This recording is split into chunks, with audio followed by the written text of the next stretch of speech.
Supreme court of India के एक फैसले ने माहौल बदल दिया और करोड़ों लोगों में खुशी की लहर दौड़ गई। सुप्रीम कोर्ट ऑफ इंडिया ने हाई कोर्ट के उस आदेश पर रोक लगा दी है जिसमें मोटेरा की जमीन पर बने आसाराम बापू आश्रम को हटाने की बात कही गई थी। ये जमीन 2036 ओलंपिक्स के लिए प्रस्तावित स्टेडियम परियोजना से जुड़ी बताई जा रही थी, जहां आश्रम की जमीन लेकर उस पर स्टेडियम बनाने की योजना थी। लेकिन इस मामले में सुप्रीम कोर्ट ने सरकारी पक्ष को सख्त फटकार लगाई है। कोर्ट में ये तथ्य सामने रखे गए कि जिस जमीन को अतिक्रमण बताया जा रहा है वो आश्रम ने 1980 से 1997 के बीच अलग अलग टुकड़ों में पंजीकृत दस्तावेजों के साथ खरीदी थी। जब 30 से 45 वर्षों तक कोई आपत्ति नहीं थी तो अब अचानक रातों रात इसे खाली करने का दबाव क्यों? इतना ही नहीं, प्रशासन द्वारा दिए गए नोटिस पर भी सवाल उठे हैं। आसाराम बापू के अहमदाबाद वाले आश्रम के लिए सरकार ने उन्हें भेजा है। ये नोटिस सिटी मामलतदार साबरमती अहमदाबाद की तरफ से उनको आया है, जो कि उनके मोटेरा साबरमती आश्रम के लिए जो 33,980 वर्ग मीटर जो कुल क्षेत्रफल उन्होंने लिखा है, उतने एरिया को जिसमें कि आश्रम बना हुआ है आसाराम बापू का, उसको सरकार को उन्होंने वापस करना है। और नोटिस में लिखा है कि जो भी सारा कब्जा है वो 5 दिन के अंदर,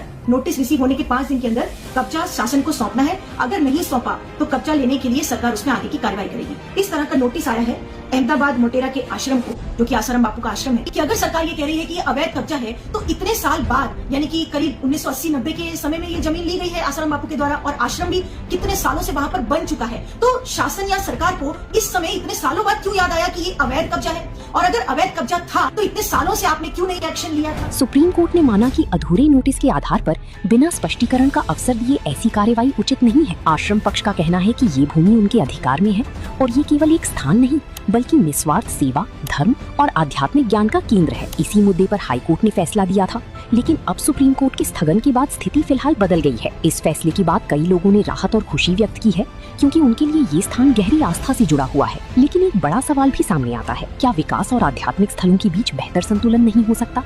क्या ऐसा रास्ता नहीं हो सकता जहां विकास भी हो और आस्था भी सुरक्षित बनी रहे? अब सबकी नजर सुप्रीम कोर्ट ऑफ इंडिया के आने वाले फैसले पर है, जहां उम्मीद है कि कानून, तथ्य और संवेदनशीलता तीनों को ध्यान में रखकर निर्णय लिया जाएगा।